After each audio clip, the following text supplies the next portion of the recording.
শেখ হাসিনার সরকার পতনের আগে প্যারিসে বসে কি ভাবছিলেন ডক্টর মোহাম্মদ ইউনূস, সেটাও তিনি এক সাক্ষাৎকারে বলেছেন।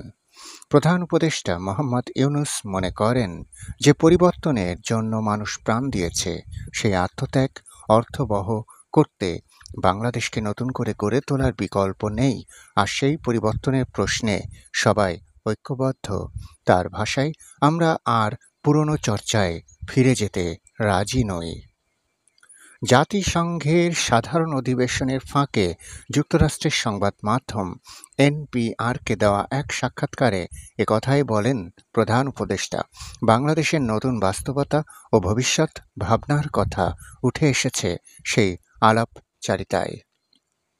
ছাত্র জনতার অভ্যুত্থানে গত ৫ আগস্ট আওয়ামী লীগের ১৫ বছরের শাসন অবসানের পর অভ্যুত্থানকারীদের ইচ্ছায় বাংলাদেশে অন্তর্বর্তীকালীন সরকার প্রধানের দায়িত্ব নেন নোবেল বিজয়ী ডক্টর মোহাম্মদ ইউনূস। শেখ হাসিনার সরকারের যখন পতন হয়, ইউনূস তখন গ্রীষ্মকালীন অলিম্পিক উপলক্ষে বাংলাদেশ থেকে ৫,০০০ মাইল দূরে প্যারিসে অবস্থান করছিলেন। হাসিনার আমলে দায়ের হওয়া দুর্নীতি আর অর্থ আত্মসাতের মামলায় কারাগারে যাওয়ার ঝুঁকির মধ্যে ছিলেন তিনি। কিন্তু ৫ আগস্টের পর সারা বাংলাদেশের মতো ইউনূসের জীবনের গতিপথও যে বদলে গেছে, সে কথা তিনি এনপিআরকে বলেছেন। মিশেল মার্টিন, গত গ্রীষ্মে যখন আমরা কথা বলেছিলাম, আপনি তখন দুর্নীতির অভিযোগে বিচারাধীন ছিলেন, এবং এখন আপনি বিশ্ব মঞ্চে বাংলাদেশের প্রতিনিধিত্ব করছেন। এসব কিছুই ঘটনার পালাবদল। নিজেকে এই অবস্থানে দেখে অবাক হচ্ছেন? মিশেল মার্টিনের প্রশ্নে উত্তর দেন ডক্টর মোহাম্মদ ইউনূস। বলতে হবে, ঘটনা প্রবাহের অদ্ভুত পালাবদল। আমি প্রধান উপদেষ্টা হিসেবে শপথ নেওয়ার আগে প্যারিসে ছিলাম। বোঝার চেষ্টা করছিলাম, আমি যদি ফিরে যাই আমাকে গ্রেপ্তার করা হতে পারে, কারণ শেখ হাসিনা আমার উপর ক্রোধান্বিত হবেন এবং আমাকে জেলে পাঠাবেন। তাই ভাবছিলাম ফিরতে দেরি করব কিনা। হঠাৎ বাংলাদেশ থেকে একটা ফোন পেলাম যে তিনি, অর্থাৎ শেখ হাসিনা, দেশ ছেড়েছেন। আমরা চাই আপনি সরকার প্রধান হন। এটা ছিল আমার জন্য একটা বড় চমক। তখন মার্টিন আবার প্রশ্ন করেন, আপনি যখন ফোনটি পেলেন তখন আপনার মনে কি ঘটছিল? ভাবছিলাম দেশ পরিচালনায় আমার আদৌ যুক্ত হওয়া উচিত কিনা। এটা খুবই কঠিন রাজনৈতিক পরিস্থিতি, কিন্তু ছাত্ররা যখন আমাকে ফোন করে ব্যাখ্যা করল যে পরিস্থিতি আসলে কেমন, শেষ পর্যন্ত আমি বললাম, হ্যাঁ, তোমরা এর জন্য জীবন দিয়েছ। তোমরা যদি জীবন দিতে পারো, আমিও আমার অন্য সব ভাবনা বাদ দিতে পারি। আমি তোমাদের সেবায় নিয়োজিত হতে পারি। এটা আমি করব। তখন মার্টিন আবার প্রশ্ন করেন, আপনি যখন বলেন যে তারা জীবন দিয়েছে, এটা মোটেও অতিরঞ্জন নয়, রূপকার্থেও নয়। ইউনূস বলেন, না, এটা কোনো রূপক নয়। মানুষ মারা গেছে, প্রায় ১,০০০ যুবক মারা গেল। বন্দুকের সামনে দাঁড়িয়ে বুক পেতে বুলেট নিল। আক্ষরিক অর্থে যুবকরা এসে আত্মাহুতি দিয়েছে। তারা যখন বিক্ষোভে যোগ দিতে তাদের বাড়ি থেকে বের হয়েছিল, তারা বাবা মাকে বিদায় জানিয়ে এসেছিল। তারা তাদের ভাই বোনদের বিদায় জানিয়ে বলেছে, আমি হয়তো ফিরে আসব না। এটাই সেই চেতনা যার মধ্য দিয়ে পুরো ব্যাপারটা ঘটেছে। আর তারপর যেটা ঘটল একেবারেই অবিশ্বাস্য ছিল। প্রধানমন্ত্রী দেশ ছাড়ার সিদ্ধান্ত নিলেন, কারণ বিপুল জনতা তার বাড়ির দিকেই যাচ্ছিল। মার্টিনের প্রশ্ন, এই আন্দোলন একদিকে খুবই অজনপ্রিয় কিছু দুর্নীতিগ্রস্ত নেতার প্রস্থান ডেকে এনেছে, কিন্তু পালাবদলের শুরুর দিকে বিশৃঙ্খলার মধ্যে আহমদিয়া ও হিন্দুদের উপর হামলা হয়েছিল। এসব ঘটনার কিছু ছিল শেখ হাসিনার দলের প্রতি তাদের আনুগত্যের কারণে, কিছু ঘটনা কেবলই সংখ্যালঘুদের উপর আক্রমণ বলে মনে হয়েছে। সেসব ঘটনা কমে এসেছে, কিন্তু তারপর থেকে আরও হামলা হয়েছে। এইবার মাজারে আমাদের প্রতিবেদন অনুসারে সরকার পতনের পর থেকে ২০টিরও বেশি পরিকল্পিত হত্যাকাণ্ডের ঘটনা ঘটেছে। গণপিটুনিতে মানুষের মৃত্যু হয়েছে। কেন এমনটা হয়েছে বা হচ্ছে? ইউনূস তখন উত্তর দেন, জনগণ বিপ্লবের মেজাজে আছে, সুতরাং এটি একটি বিপ্লবী পরিস্থিতি। তাদের অনেককে হত্যা করা হয়েছে, তাই তারা এমন লোকদের খুঁজছে যারা তাদের সহকর্মীদের মৃত্যু ঘটিয়েছে।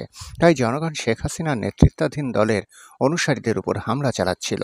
আপনি যখন বলেন সংখ্যালঘু সম্প্রদায়ের উপর হামলা হচ্ছে, সেই সংখ্যালঘু সম্প্রদায়, বিশেষ করে হিন্দু সম্প্রদায়, শেখ হাসিনার সঙ্গে যুক্ত ছিল। সুতরাং আপনি আলাদা করতে পারবেন না যে তারা শেখ হাসিনার অনুসারী হওয়ার কারণে তাদের উপর হামলা হয়েছে, নাকি তারা হিন্দু বলে তাদের উপর হামলা হয়েছে। কিন্তু তাদের উপর হামলা হয়েছে, এটা সত্যি। তারপর আমরা সরকারের দায়িত্ব গ্রহণ করে শান্তি প্রতিষ্ঠার চেষ্টা করি। আমি সবাইকে বলি, আমাদের মতভেদ থাকতে পারে, তার মানে এই নয় যে আমাদের একে অপরকে আক্রমণ করতে হবে। মার্টিন বলেন, আপনি কি মনে করেন যে আপনি জনগণকে প্রতিশোধের পরিবর্তে সংস্কারের দিকে মনোনিবেশ করার পথে ফিরিয়ে আনতে পারবেন? প্রতিশোধের সময় মাত্র কয়েক সপ্তাহ ছিল, কিন্তু তারপর স্বাভাবিকতা ফিরে আসতে শুরু করে। তাই আমরা দেশ চালাচ্ছি, বিক্ষোভ এখনও আছে, সেগুলো প্রতিশোধের বিক্ষোভ নয়।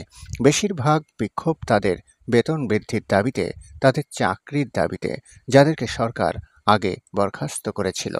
তারা বলে, অতীতের সরকার আমাদের সঙ্গে দুর্ব্যবহার করেছে এবং আমরা বিনা কারণে আমাদের চাকরি হারিয়েছি, কারণ আমরা অন্য রাজনৈতিক দলের সদস্য। বঞ্চিতরা সবাই তাদের দাবি আদায়ের চেষ্টা করছে। আমরা তাদের বোঝানোর চেষ্টা করছিলাম, দেখুন, এগুলো আপনাদের 15 বছরের ক্ষোভ। আমরা 15 দিনের মধ্যে এটি সমাধান করতে পারি না। আমাদের কিছু সময় দিন যাতে আমরা সব ঠিক করতে পারি। আপনারা একটি খুব কঠিন পরিস্থিতির মধ্যে রয়েছেন এবং আমাদের এটা এমনভাবে সমাধান করতে হবে যাতে সেটা স্থায়ী হয়। মার্টিন বলেন, সময়ের কথা বলছি, সেনাবাহিনী আপনার পেছনে রয়েছে। সামরিক নেতারা বলছেন অন্তর্বর্তীকালীন সরকারকে 18 মাস শাসন করতে হবে। বিরোধী দলগুলো তা চান না। তারা নভেম্বরে নির্বাচন চেয়েছিল। আপনার যা করতে হবে তার জন্য 18 মাস কি যথেষ্ট? জনগণ এইরকম সংখ্যাগুলো বলছে কত মাস কত বছর লাগবে বলে তারা মনে করে। কেউ কেউ বলে যে এটি দ্রুত করা উচিত, কারণ আপনি যদি দীর্ঘ সময় থাকেন আপনি অজনপ্রিয় হবেন এবং সবকিছু এলোমেলো হয়ে যাবে।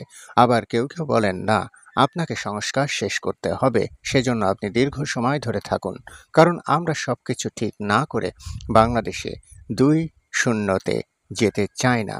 এ নিয়ে বিতর্ক চলছে। মার্টিন আবার প্রশ্ন করেন, আপনি প্রায় পুরো নাগরিক সমাজকে নতুন করে গড়ে তোলার কথা বলছেন। ইউনূস, আসলে বাংলাদেশ 2.0 বলতে ঠিক এটাই বোঝায়। আমরা পুরনো চর্চায় ফিরে যেতে চাই না। তা না হলে এত জীবন দেওয়ার মানে কি? এর কোনো মানে থাকবে না, কারণ আমরা যা করেছি, অর্থাৎ আগের সরকারে সবকিছু ধ্বংস করেছি। তাই একটি নতুন দেশ নির্মাণে আমাদের শুরু করতে হবে। মার্টিন বলেন, এটা চ্যালেঞ্জিং কিন্তু দারুণ, তাই না? ইউনূস বলেন, এটা সত্যিই দারুণ। আপনি হয়তো নেতিবাচক দিকটা দেখছেন, আমি ইতিবাচক দৃষ্টিতে দেখছি। আমি বলেছিলাম এই জাতি সবচেয়ে বড় সুযোগ পেয়েছে। পুরো দেশ, দেশের মানুষ আজ একটি বিষয়ে ঐক্যবদ্ধ। আমাদের পরিবর্তন দরকার। মার্টিন আবারও প্রশ্ন করেন, আপনার বয়স এখন 84। আমি জানি না আপনি কখনো নিজেকে সরকার প্রধান, রাষ্ট্রপ্রধান হিসেবে ভেবেছেন কিনা। আপনি কি মনে করেন বাংলাদেশকে যে দেশে পরিণত করার আশা আপনি করছেন সেটা জীবদ্দশায় দেখে যেতে পারবেন? পূর্ণাঙ্গভাবে হয়তো দেখে যেতে পারবো না, তবে আমি খুব খুশি হব এটা জেনে যে এটা হওয়ার পথে। প্রতিষ্ঠানগুলো ঠিক থাকবে, সঠিক নীতিতে সব চলবে, তরুণরা বিশ্বকে পরিবর্তন করতে প্রতিশ্রুতিবদ্ধ থাকবে এবং দেশে এবং বিশ্বব্যাপী তারা ভূমিকা পালন করবে। জলবায়ু পরিবর্তনের কথা বললে আমরা জলবায়ু পরিবর্তনের ভুক্তভোগী, তবে আমাদের একসঙ্গে কাজ করতে হবে। আমি সব সময় তরুণদের গুরুত্ব দিই, কারণ তারাই ভবিষ্যৎ গড়বে এবং যেভাবেই হোক তাদের নেতৃত্বের অবস্থানে থাকা উচিত, কারণ উত্তরাধিকার সূত্রে তারাই এ গ্রহে থাকবে।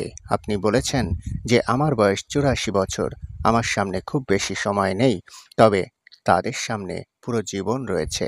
কিন্তু এই আলোচনার প্রেক্ষিতে ডক্টর মোহাম্মদ ইউনূস কিন্তু একটা কথা স্বীকার করেছেন যে হিন্দুদের উপর হামলা হয়েছে, এটা নিশ্চিত। তাই হিন্দু, মুসলিম, বৌদ্ধ, খ্রিস্টান আমরা 4টা মাত্র জাতি, কিন্তু মূল পরিচয় আমরা বাঙালি, বাংলাদেশি। জন্ম আমাদের বাংলাদেশে, বাঁচবও বাংলাদেশে, মরবও বাংলাদেশে। বিশ্বের যে প্রান্তেই যায় পরিচয় আমাদের বাংলাদেশি। সবাই কাঁধে কাঁধ মিলিয়েই দেশটা গড়তে হবে। কে হিন্দু, কে মুসলিম, কে বৌদ্ধ, কে খ্রিস্টান, এই চিন্তা দূরে সরিয়ে রাখুন। সবাই আমরা ৭১-এর সৈনিক। ৭১-এ কিন্তু কাঁধে কাঁধ মিলিয়ে এই দেশটা স্বাধীন করেছিল। এখনও কাঁধে কাঁধ মিলিয়ে এই দেশটাকে গড়তে হবে। আগামীতে কাঁধে কাঁধ মিলিয়ে দেশটা সামনের দিকে এগিয়ে নিয়ে যেতে হবে। এটাই আমাদের প্রত্যয় হোক, কোনো হামলা নয়, বরং একে অন্যের বন্ধু হিসেবে থাকি।